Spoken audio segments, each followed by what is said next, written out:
Can you imagine a kindly face hiding a monstrous secret?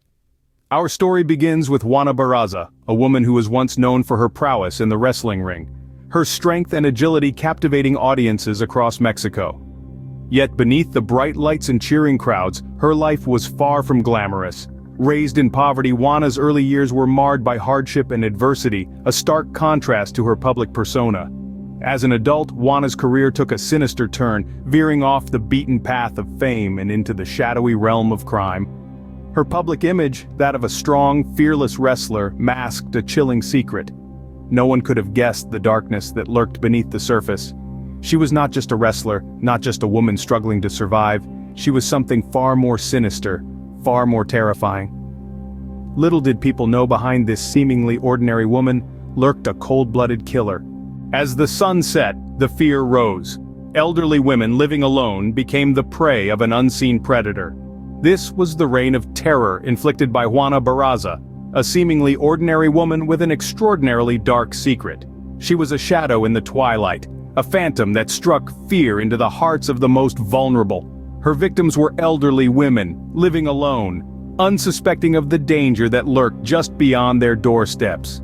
Barraza's modus operandi was chillingly methodical. She would gain the trust of her victims, often by posing as a government official or a healthcare worker. Once inside their homes, she would brutally strangle them, leaving behind a horrifying tableau of death and despair. As the body count rose, so did the fear. The city was in the grip of a nightmarish terror, with each new report of a murder sending shockwaves through the community. The public was on edge, the police were baffled, and families were desperate for answers. Who was responsible for these heinous acts? What kind of monster could be capable of such cruelty? The victims' families were left in a state of anguish and confusion. Their loved ones had been cruelly taken from them, their homes violated, their sense of safety shattered. The fear was not just in the homes of potential victims, but spread across the city like a dark cloud. The public lived in fear, not knowing who would be next, not knowing when the reign of terror would end. Barraza, meanwhile, continued her spree with a cold-blooded ruthlessness. Her face, unknown to the public, became a symbol of the unseen terror that lurked in the shadows. The faceless demon that was Juana Barraza continued to haunt the city, leaving behind a trail of devastation and fear. As the bodies piled up, the question remained, who was this faceless demon terrorizing the city? In the midst of chaos, the hunt for the killer began. And what a hunt it was, a dark labyrinth of dead ends and false leads. The investigation was as twisted as the mind they were trying to uncover. The police, relentless in their pursuit, faced an enemy both cunning and elusive. Juana Barraza, the predator in the shadows, was no easy quarry to corner. The challenges were many. Barraza was a chameleon, blending seamlessly into the everyday life of Mexico City.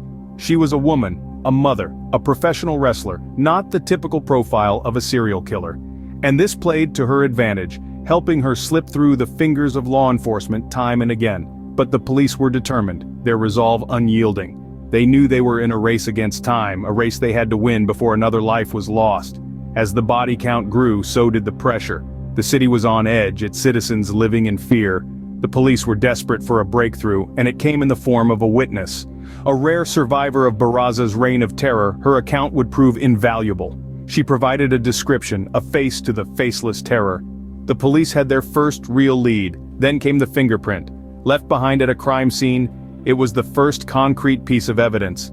A silent testament to the killer's identity, it was a beacon of hope in the darkness. The police now had a name, a face, and a fingerprint. The pieces of the puzzle were slowly falling into place. The investigation, once a maze of uncertainty, was now a path with a clear destination. The authorities were closing in on their target, their every step echoing in the silence of the night. The city held its breath, waiting, watching. The net was closing in, and the hunter was about to become the hunted. In the end, even the most cunning predator can't evade capture forever. The year was 2006, and the reign of terror that had held Mexico City in its grip was about to come to an end. The police were closing in on their suspect, a woman who would soon be known as Mexico's most notorious serial killer, Juana Barraza. Barraza's capture was as unexpected as her crimes. A routine police sweep caught her fleeing from the home of her latest victim, an 82-year-old woman found strangled with a stethoscope. The police had finally caught the little old lady killer, a moniker that would soon be replaced with Barraza's own name. In custody, Barraza's confession was as chilling as her crimes. She admitted to killing at least 16 elderly women, though the true number of victims may never be known.